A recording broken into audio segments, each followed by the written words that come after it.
Ọmakamele nwoke ọmakamele nwanyị ndụ mmiri ndụ azụ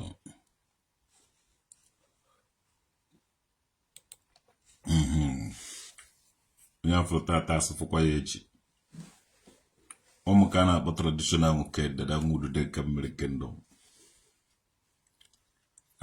achọrọ m ka m jụọ nwa obere ajụjụ maka na asị na onye ajụjụ anaghị efu ụzọ ezi adongo emezubo nduzu Peter ihe a na-achọ ọmakamele ụnụ asụ ka m were nwa ka m jụọ ajụjụ taa dịnụ maka na ibe okenye nọ n'enu ibe okenye nọ na were bụ ọ bụrụ na ụmụazị rigoro n'enu 3 story mgbe okeke mgbọkwụ ma obe oke awụọ ọnụ egbu eje ha ahụ ya asụ na akwụrụ ọtọ gbujie ji ehunata na were gwufuta ya ọdụdụ ya senchao esi adongo senchao chimezie ibe nkwe ọmụ adụna m n'ụdị m duo ne mmụọ na mmadụ na-adọ n'ofu ahụ were na-etiri ndị Imo ndị Ngor-Okpala maka na ibe na-abụghị ka emere eji amarịrị eji abụ ibe na-amaghị ka emere eji abụrịrị ka emere ibe ahụ ego one ka anadụ ego one ka a na-ele ana na Ngor-Okpala tufu evangelist Ebuka Obi egbedata ebe ahụ na ego one ka eleweziri ya na kịta eji ihe ego si emekwe mmadụ ọ dị ya ka ụwa kacha na ya njọ ụmụnne m adịghị achọ ụwa n'ike ụmụnne m adịghị achọ ụwa n'ike na-eji ihe ego si eme mmadụ ọ dị ya ka ụwa kacha na ya njọ ụmụnne m adịghị achọ ụwa n'ike ụgbọ ya abụghị eri ume ọnụ ka ọ naghị agụ ya ego one ka a na-ele ana abụrụ m mgbe a na-ele ana saịdị Ngor-Okpala ndị ejenti ya na flag that time asụ a na-ele ana asụgụ na enwere farmland na Ngor-Okpala ụfọdụ ka elechara 180,000 naira a na-ayọ ndị mmadụ ya na ibe ndị elere 70,000 naira na Ngor-Okpala ahụ eziokwu ka ọwa asị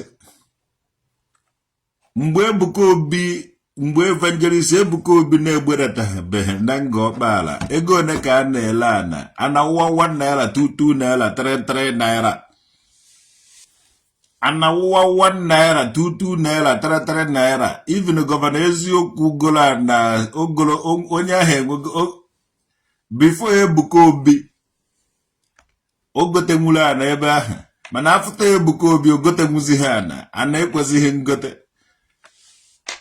political development Ebuka Obi webatara ebe ahụ a lot of people si ebe a wụrụ mmadụ si ebe ahụ jefugo obodo ebe ejefuga si ebe alụfugo ụlọ be alụchanwu si ebe ahụ gbochie mkpa niile be egbonwu before onye na-amaghị na ya wọdụrụ onye ana ya wọdụvụhụ 5 million before na hectares of land ya na-awọdụ 5 million ke plot of land from hectares of land ya na ga cost millions of naira nwanne a lot of ụmụ ahụhụ kpọrọ ọjị na Ngor-Okpala awụrụgo mmiri overnight a na-eso buruzi ego na-esogharịba eziokwu ka m na-agwa gị o nwere mgbe a gwara m bịa gụọ ana na Ngor-Okpala eteto mbụ 180,000 naira 180,000 naira so no farmland na na-akọ ibe that one ọhụụ nne azụba a plot is in the 4 million now or before ka after daily. But he had to be before. Who credit you? Case is key. To God, I didn't kill you. He's your sister. Only more can not know where. Onye ọ na-ekwuri ọbịa nkwere onye ọ na-ekwujọ ime nke adịghị mma okwuo gị ọsịsọ mmụọ a nwere ike ịzọ gị azụ nwee ike pekasị ya gị ọzọ efegide agara onwe. So don't tell me that I hate Ebuka Obi. I like him Ebuka Obi. I don't hate him Ebuka Obi. But when I'm saying something, I'm saying something. Okay, now 4 million. Before oneko anahano ana 4 million aheketa oneko ono before Ebuka Obi I decide ya. It maybe because na muna ba na ha emeka ofu odi ihe. Anolo mo di begide mmare. Mbaro na eji mo ofo. Eji me even like the too much. Nwanne bukolo da ego ni no n'enu ụwa na hafro no me ihe. Ọwụrụ na ego je ememe eluzu ibe a nwanne were ego ahụ ka m nwere ibe aja ụkwụ na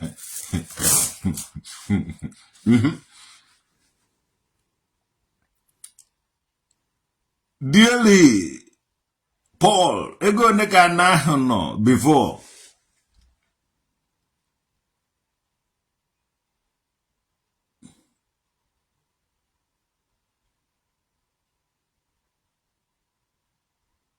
Okay, 600K, 70K. Ako no hụ na ego ji eme mmadụ onye ahụ etiwele gị mkpu. Ọwụghị onye ọrụ na-etere gị mkpu na-etere gị mkpu because of na ọ laikere gị ma ọwụ ife a, not because of ego. And ego ji eme onye gị na-echego onye gị na-erikọchara nri n'ofu ebe na ahara gị jewara face ebele the other side. Ịghọtago? Gọvanọ eziokwu dị China nwantị. Many videos na-aga mgbe ọ na-praise Ebuka Obi na God bless evangelist Ebuka Obi for bringing development na Ngor-Okpala. Then now the same man na-asụ na Ebuka Obi Holland grabber. Ị ga-aga ichekie ya ọfụma ọ ego ana niile Ebuka Obi batara ebe ha na niile makọ ya ego everywhere.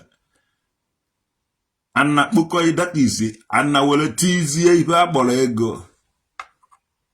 Dimukwa dịka development Ebuka Obi batara ebe ha. Check godo ndo Zion bancha akwụkwọ ha ndị Ngor-Okpala. Ibe awụ millionaires discover ebe yes. Millionaires. Engineers, scientists, we have a lot of people that know how that is Zion.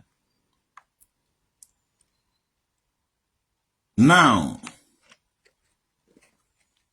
have you got to discover that a place? And I you don't money because I could be a goal 180,000, 130,000, 150, 200. I don't quite no can low green no baka. Eh? I'm wondering negola neba. And as you move on as you go to the village. Ndiri negola na dia. Governors you could work for Nawara Port Harcourt. Yamano way go to Kula na dia. Check in a Greek on them, make an idea go well. Would you go to Mua neba? Jesse, I will tell you, city and now ho go dear. Careful go no golana. Harize dochie. Onga peti dochie ke okay wo ya side. Chai. We dochie ba, we are welcome to my page. Okay, chidi ebube. Ibuko eno gola na 70,000 Ngor-Okpala nambishi. Ogokola na 22 naira 1 naira 3 naira ngwe sabu hectares of land eba. Ongole se keta na ana wono ogolo ketas odorogo di iburo na.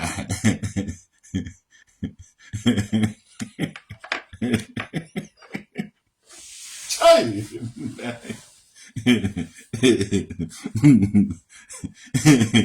Nke jepa ke woni ko ni dro ni de bwana. because all my going to visit there. Even the land property, I'm a jetpack. I just know Korean Ninaria. Yes, jetpack wouldn't near to him or to him. Jetpack, and I will make a jetpack. Just near the thing Korean Naria. Nagito Jagolana, Moje, and I have Matoisie. Jetpack calibre de rotate. Jeba. When on a haladuna, Jepa get it here and do no rent. When it drew Okwara City, Chola Hotel, Jadeba, about no face the belly, and I could go hotel. Boy, Eja another governors you na. Ndahogolo 70,000. Anakota chazi. Never do munteje. Amakame wele. Anakota yanda ogolo 70,000. Let's quasi 4 point something million naira. Komara no ogolo ana. Because why am I would the man? Holland do beha. Mbana hana award to anything.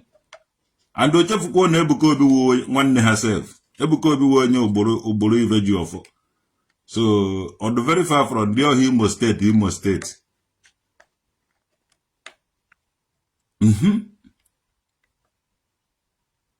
Said 100 star. Thank you very much. On the page mail be again at a star. Bolo de na star. On the just star na sama. Cases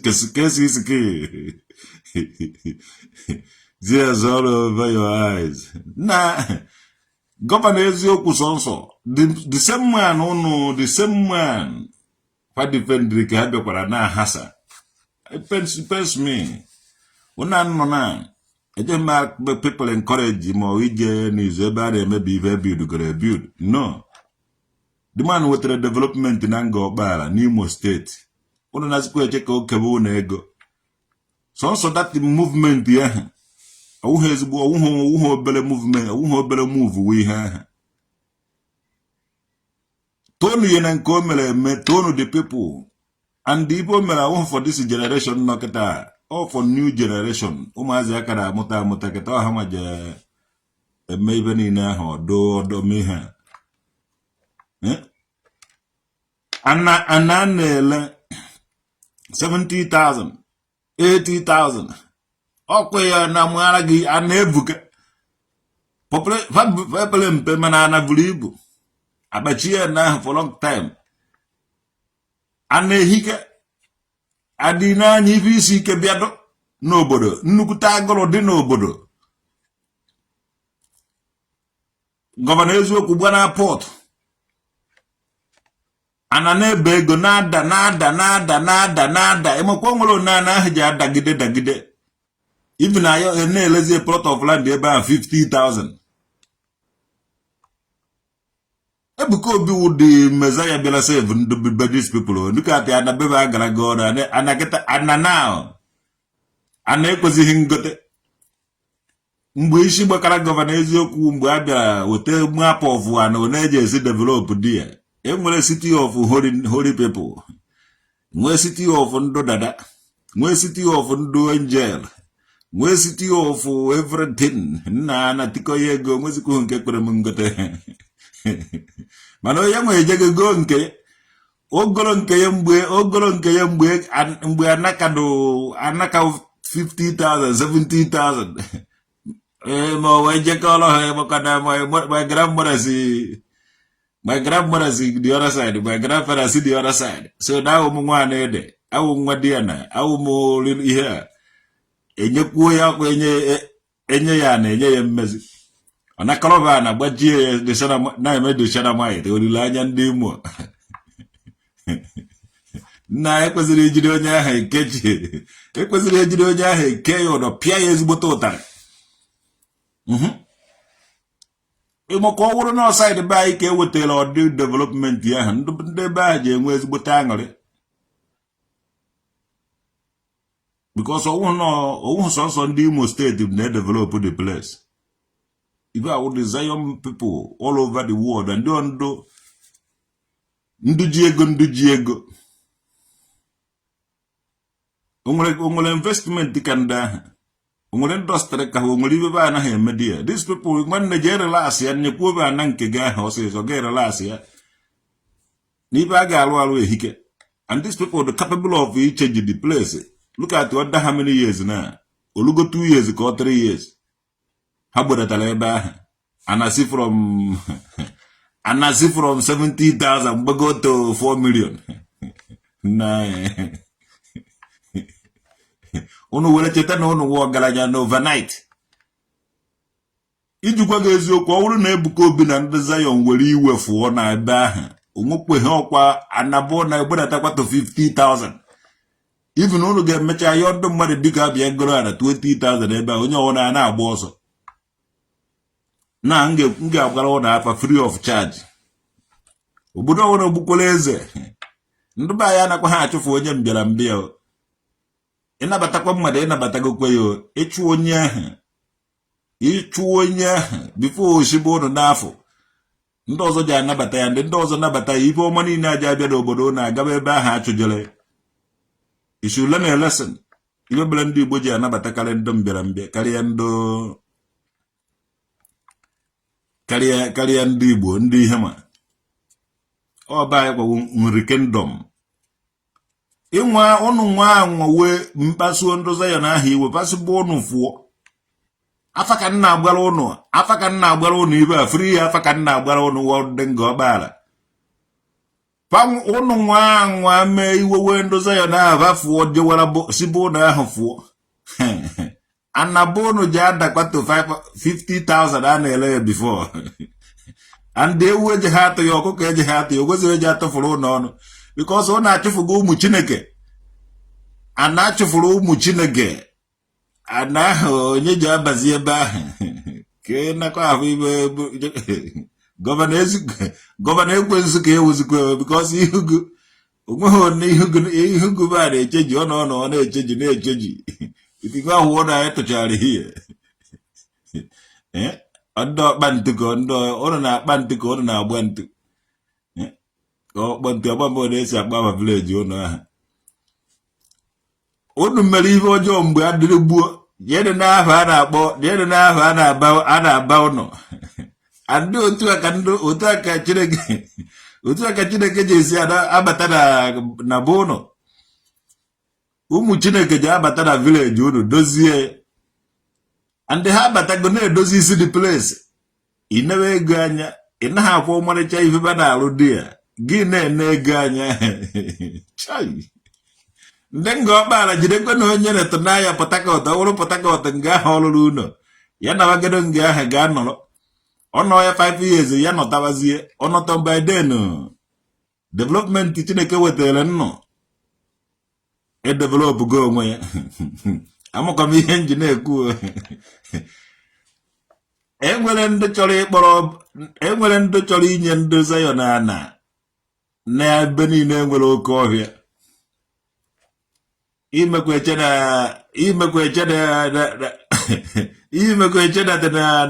ha hapụrụ ụnụ the place ha agaghị enweta another place. Anyị nwere agụ ukwu na nri nwee na agụleri ọfịa anyị nwere too much. Ebe a ga-enye ha dịkwa ọnwa anwa asị na iwe nwe anwa wee ha ebe hapụrụ ibe niile ahụ pụọ dị ya. Nwanne bụ ụnụ ga-adị ka ebe a gbara ọzọ. Anaghị abavu Ngor-Okpala aba. Kịta adazi aba ya aba. A lot of things these people megoro na Ngor-Okpala. I nwezi ọnụ okwu na-enekwu Ngor-Okpala. Ịnazie free je ha amadata na o nwere ndụ mere ibe niile o jide otu ahụ. Ndị village ụnụ nwee God pụtara protest. Mgbe unu na-ele ana ahụ, mgbe unu na-eme ihe niile ahụ, nwekwa onye bịara protest. Na development ya bịago. Ndị mmadụ ekwuwego ga na igoro 70,000. Ekwuwego gị ihe nnukwute ego. Ifugo na ana niile nọ dị ya ekwezighị ngote. ndị na-elesibuga na 70,000 ma 60,000 kịta anyị wetago ego ka ije golokwazi ya ọzọ ha ekweghị elesi gị mebi maka na anọzi 70,000 akwụkwa m onye omenala mana ibe ome ahụ m nwa nze adị eje na-ekwu eziokwu Ebuka Obi be ndị Zion nwa hapụrụ ụlọ ana ahụ ji adakọ 50,000 again 70,000 ịnagịta eche na ịma ihe all the time ịma ihe ọ naghị arịarị igote 70,000 ịkpọ ndị mmadụ sị bịa gorowa 80,000 dede ibe a na-eme degede mkparị a na-akparị ana ịhụrụ ana ka a na-akparị igote 70,000 ilekwa 180,000 na Amaobi Okeke ịmụkwa saịdị be anyị agụwa toru mba na ọcha ịnwe ama bịara na nka kwuo na ịchọrọ na 70,000 ma 80,000 na-ejekọ ya onye ahụ na polu kee ya kedo ya bikos onye ahụ ọ na-ekwu out of colors mana be ndị a just like nwanne nya nke a ka a na-ele na 80,000 60,000 70,000 na Ngor-Okpala before Ebuka Obi abịa ebe ahụ gọvanọ eziokwu gotezuru na 5 ebe ahụ ụwa na ahụ ogozughị 1 million naira ọ chọọ ya weta risiti o jigo ana ahụ before Ebuka Obi abịa ogogo nke ya mana afta na Ebuka Obi ha webetara ọ dịsi massive development ya na-agba gị ibe ahụ itiri ya n'Igbo ịmaka na o mere onwezi ibe Hope Uzodimma lụrụ n'Imo steeti because nke o jike these people bịara nụche jiri gọọmenti ya gịnị ka Hope Uzodimma ji alụ kịta ọ dịka o nwere ibe ọlụrụ onweghị ibe aha ndị Zion aha lụrụ ka Hope Uzodimma ji ọsụrụ were na-eko na ọlụrụ ihe because those people can transform that Imo steeti ọ dịka ebe niile yes ha dị capable enenego m dia pillar na ha dị capable of a transform ebe ahụ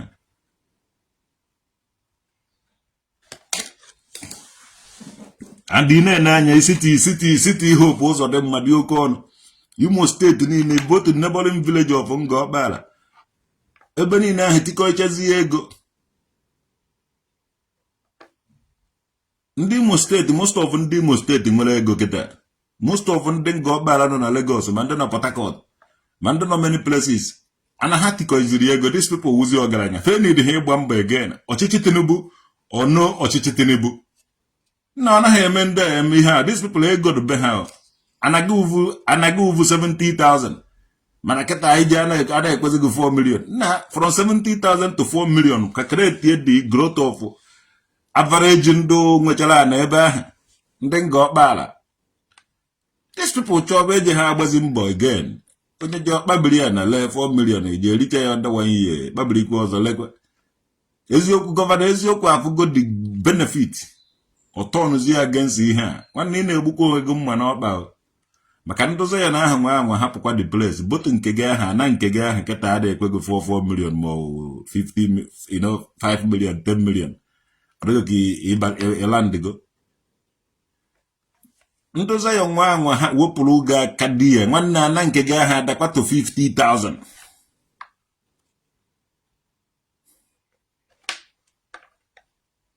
yes onweghị onye Zion kwụrụ m 1 naira ada onye abịakwa na-enye m 1 naira onye abịakwa na-eso na ntolo unu because unu kwuo na ntolo unu tata echi ahụọ m unu ka onugwu so anakwa m agara onwe m anakwa m anaka so nto anakwa m anọrọ onwe m ada ibe niile m na-ekwu ana m ekwuru ya onwe m so ebe ahụ amụrụ anyị je na-ekwu eziokwu we don't see it first we don't need to look first ibe bụ wife ta ya agwaghị eziokwu mgbe na Ngor-Okpala nọ 50,000 70,000 60,000 adịele ka na-ele ogiri onweghị onye ya na ọ na-esere ya na ibe ị nweghị ike ịnụ ka emere protest anywhere just all of a sudden a credit ele ndị ego through their land property onye worth over 50,000 wụrụzie millionaire. Most of Kangwazi, the first testimony Ngor-Okpala kwesịrị inyewu. After these people, after the Ndozayon Bogotre na Ngor-Okpala, onye ọwụna wụrụzie millionaire because once property go land top into million, no will go millionaire.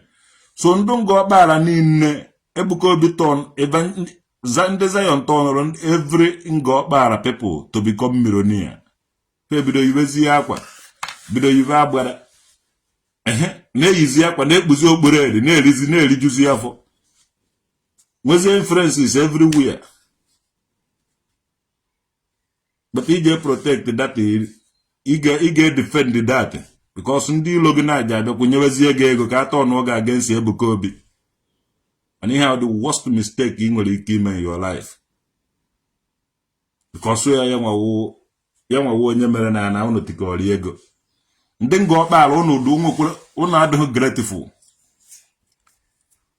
Mana anyị ma awụ m onye Ngor-Okpala abịa nwuhe onye Imo steeti. Mana ama ndata na anaba unu tiri ego. So na unu anakpugo na-erijuzi afọ well. Na-erizigwu ogwuo. Unu rijuzi afọ na-asụ onye mere unu ọgaranya na ọwụla ndị glaba. Na take any serious time. Ana enyere ndị ụka. Ije ha anata muzibo ya ọzọ ịzọ. Ana enyere ndị ụka anago. Ebuka Obi mere ndị Ngor-Okpala mee ndị Imo steeti niile ọgaranya. Onye na-enweghị ike igote nwu keke na pepe. Ole ofu ana golo keke na pepe. Golo moto lụọ ụlọ nụọ nwaanyị. Ọ naghị abịa naghị eje mee ya na Ebonyi steeti. No, jemme mele ihe a na-asị evenata investment venata akụrụ unu okwu ebe o si the man gbara mbọ. O mere the whole Ngor-Okpala people ba wuru millionaires. Ọ na ịma ha na iwu onye Ngor-Okpala, ịma ha na iwu millionaire. Je mesho ya na go, imeshocha ya ejuo gọọmenti ego ne ka anaga ahụ wọtọrọ. Ka agwago ihe mere gị ji wee wụrụ ọgaranya. Onye mere ya on ndị ahụ ọnụ na protest against. Ọ na ndị anwa pụọ ndị anadokwa na ọgbọ jide n'ụmụ nze. Anyị ga-enyebe anado na arọ ndị izu ọgụ. Ebe a ga-enyekwa ana ebe anado buru ibu. And ha nwa pụọ. Onwezi development nwere ike ịbatakwa bụ ụnụ again. So nke ọwụna onye ji ejisikwa ike. Ndị ahụ na kịta eme nke a na-eme nke a unu rijuo afọ n'ego ha kpanyere ụnụ. Think ya no mgbe ba abịabeghị na Ngor-Okpala ụnọ na-eriju afọ. Mgbe these people na-abatabeghị na Ngor-Okpala ụnọ makwa otu unu si ebi ndụ tupu ha abata. Amụkwa m ibe nji na-ekwu ọkwa m ghọtara m nkwelins. Before ha abata na Ngor-Okpala unu ma otu unu si eme wele na-eri nri. And after na ha batara unu bido rijuwezi afọ. So Oguraka ọha no Zion is a movement, and that movement o move that movement mere ndị Imo steeti niile ọgaranya.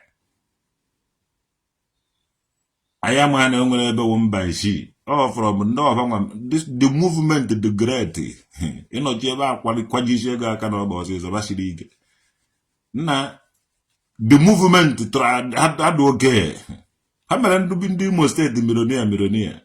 The governor eziokwu the Chinaman Ochake ego ne ka na yado. Ọwụrụ na o nwere 10 hectares of land ebe ahụ ka o nwere 10 plots of land there. Times go there from 5 million. Igbo ego na onye ahụ nọ n'elu.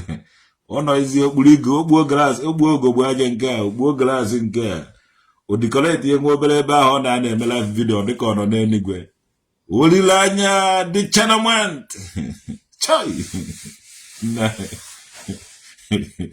Ndaziri ike no this year wo gị mma na ọba gị nwapụrụ this side gị nwapụkwara this side ofu onye ọmaka mere ọnụ chike ndị a na-afọ chike ọmaka mere gị Alize dochie ya gaziere ọnụ onye afro tata asụpụkwa ya eji Isaac Don Zion.